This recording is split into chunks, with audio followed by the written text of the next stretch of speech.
And hello, everybody. Happy Cyber Sunday. Hope you're doing well. Want to talk about a post on LinkedIn, and I've linked to it below because I don't want anybody thinking that I'm just going to post something and not link to this person's post. But this person said, this CISO, that you should never take a speaking gig in cybersecurity unless you're given a fee. And what he meant specifically, I think, was if you're invited to speak, you should not do that without asking for a fee because your time is valuable. And I get where he's coming from to a degree, but I think some of the comments in his post hit the nail on the head where you should really think about what you're saying there and what you're doing depending on the speaking engagement, depending on what kind of organization is running it, that kind of thing. So let me explain what I mean.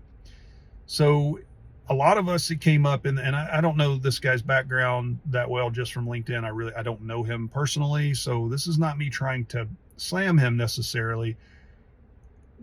My initial reaction to it, I just say, was that it was an arrogant post. And that's just coming from the heart. Again, not slamming. That's just how it struck me initially.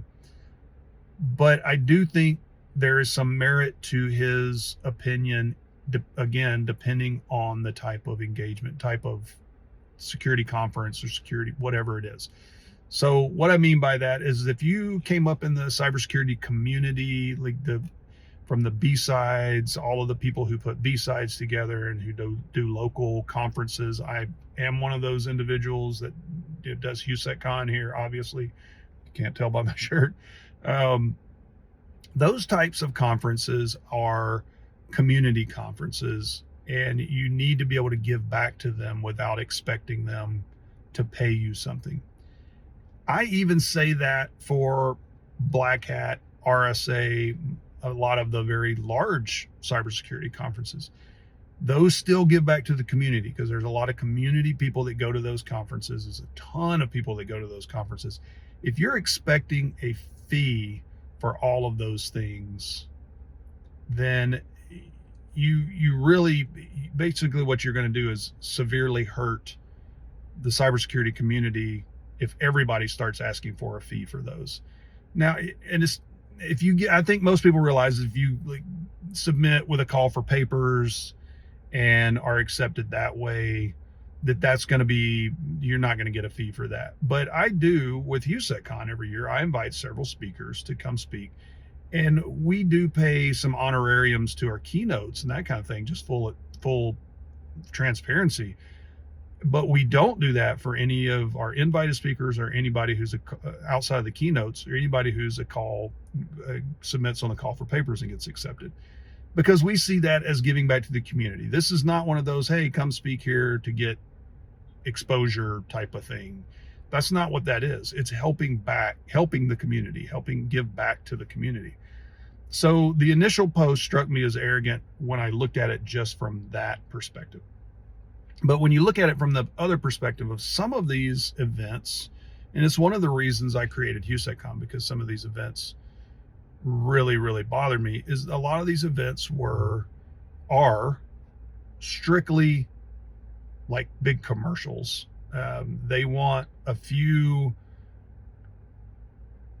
leaders in the cybersecurity community to come out and give their conference, their event, some semblance of, I guess we've got real people here, right? We're not just this organization that's asking for a bunch of people to come into the conference and that kind of thing. But that's really what they are. So what they are is they're just what they do is they get a majority of speakers from vendors to come out and speak, and all they do is give commercials. And I don't have a problem with vendors coming out and speaking at conferences. We have a lot of them do, as long as they give legitimate talks. So anyway, I guess I've talked a lot, I've blathered on a lot here, and I'm kind of hitting my time limit that I leave these Cyber Sundays at. But I'm going to link to it. Just Tell me what you think. I really had an issue with him saying just across the board, you should speak. You should ask for a fee if you're invited to speak. Given the type of event, I think you can say yes or no to that. I think you can't give it a blanket yes. You've got to be able to give back to the community. If you're not giving back to the community, then you're failing. And if you're always asking for a fee, you're not giving back to the community. You need to be able to kind of balance that out a little bit. So anyway, let me know what you think. Talk to you next time.